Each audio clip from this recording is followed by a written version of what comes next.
Hello everyone, I hope all of you are safe and doing well. Today we begin the lecture series on carbohydrates. This is the first lecture. Here we will discuss about the basics of carbohydrates, where we will cover the function and general properties of carbohydrates, their nomenclature and classification, the stereochemistry of carbohydrates, and certain terminologies related to the stereochemistry will also be discussed, and we will also look at different projection formulas of carbohydrates at the end. So now let's look at the different aldoses, the structure and stereochemistry of different aldoses in ascending order of number of carbon atoms present in them. So the smallest is aldoglyceraldehyde, and only one aldotriose is possible because it has only one asymmetric center. The structural formula is CH2OH, CH2OH, CHO, right? And since it has only one chiral center, two isomers are possible, which are D-glyceraldehyde and L-glyceraldehyde. We already discussed about it, and we already know that the enantiomers of glyceraldehyde have been chosen as the arbitrary standards for D and L series of sugars, that is D and L series of the higher monosaccharides. It could be aldose, it could be ketose, but glyceraldehyde is chosen as the arbitrary standard. We already discussed this with the example of glucose in the previous slide. Now, in addition to the relative configuration of D or L, glyceraldehyde also represents the absolute configuration R or S. So, we'll discuss this in coming slides with an example. You will understand it better then. One important thing to note here is that D or L are called relative configuration because we are assigning the configuration relative to some other molecule.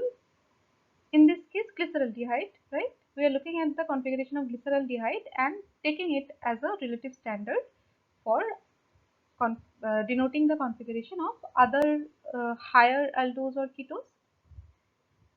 But in case of absolute configuration, we have to look at all the substituents and their priority order, and we have to apply the Kahn-Ingold-Prelog rule in order to find out whether the particular chiral center is R or S, right? Now, since the biologically occurring sugars are usually D isomers, we'll only take up the D-glyceraldehyde to go to the next higher aldose. So, what will be the next higher aldose? It will be an aldotetrose with 4 carbon atoms. There are two aldotetrose that are possible. They are named as erythrose and threose, and obviously the structural formula will now be CH2OH, CHOH, CHOH, CHO. So, aldotetrose has two unlike chiral centers, therefore 2 to the power 2 equals to 4 isomers will be possible, that is two pairs of enantiomers.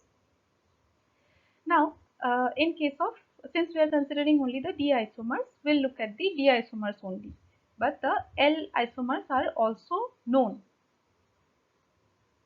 Now look at D-erythrose and D-threose. You can see in case of D-erythrose, CHO, in case of both D-erythrose and D-threose, CHO group are at the top in both the cases and CH2OH group are at the bottom. Now you will see that the bottommost chiral center has the similar orientation of hydroxyl groups in both D-erythrose and D-threose, that is OH group is at the right hand side, that is why both of them have the D configuration. So the difference is only at the carbon atom that is added as compared to the glyceraldehyde. This is the, now this is the C2, or this is the extra carbon atom. So the placement of hydroxyl group is on the right hand side in case of erythrose, and placement of the hydroxyl group is on the left hand side in case of threose. Okay. Now what will be the next aldose, next higher aldose? So again we have to take this D-erythrose and then we have to take this D-threose separately. So let's come to it. Okay. So the next higher aldose will be aldopentose. There are 4 possibilities now: ribose, arabinose, xylose and lysose, and the structural formula is now CH2OH, CHOH whole thrice, CHO. So now these molecules will have 3 chiral centers, therefore 2 to the power 3 equals to 8 isomers are possible, that means 4 pairs of enantiomers. So each of them will have one D and one L isomer. All are known, but only the D isomers have been shown here. Okay, so this is D-ribose. You can D-ribose and D-arabinose. These are obtained from erythrose. If you look at the bottom part, that is C3, C4 and C5, you will see that in case of both ribose and arabinose, these configurations are same, or these orientation of hydroxyl groups are same. Only difference is at the C2 carbon, which is now extra as compared to the aldotetrose, erythrose, right? And from threose, we will get xylose and lysose. So you will again see that C3, C4, C5 is same in case of xylose and lysose, only difference is at the C2. The difference is at the placement of the hydroxyl group, right? The next higher aldose will be aldohexose. Now there are 8 possibilities: allose, ultrose, glucose, mannose, glucose, idose, galactose and talose. And the structural formula of these aldohexose will now be CH2OH, CHOH whole 4 CHO. So now there are 4 unlike chiral centers. You have already understood what are unlike chiral centers, so that is applicable for all the aldoses that we are discussing here. So a total of 16 isomers are possible, or 8 pairs of enantiomers, 8D and 8L. All are known, but only the D isomers will be discussed. So this is D-allose and this is D-ultrose. They are obtained from ribose. If you look at the structure of ribose, you will find that only the C2 carbon is different in case of allose and altrose. Rest of them is matching with that of D-ribose. Then similarly from arabinose we will get D-glucose and D-mannose. This is important. You should remember that D-glucose is obtained from D-arabinose. This sometimes comes in the question in some indirect form. So you should remember the series. I'll discuss it in the coming slide how to remember this series easily. Okay. Now from xylose you will get D-gulose and D-iodose. You can also match the structure of xylose with gulose and iodose, and you will see the same pattern here also. And from lysose you will get galactose and talose, right? All of them are the D isomers. So we usually concern ourselves with the D isomers only, and up to aldohexoses is what is relevant for us. So the common aldohexoses that we saw in the previous slides in ascending order of number of carbon atoms. It started with D-glyceraldehyde. We are talking about the D isomers only, remember that. L isomers are also possible and known, but we are not talking about that. So from D-glyceraldehyde we can get D-erythrose and D-threose. It is possible to synthesize these two aldose or aldotetrose from this aldotriose glyceraldehyde. From erythrose you can get ribose and arabinose. From threose you can get xylose and lysose. From ribose you will get allose ultrose, from arabinose glucose and mannose. From xylose you can get gulose and iodose, and from lysose you will get galactose and talose, right? So you cannot remember all the structure individually.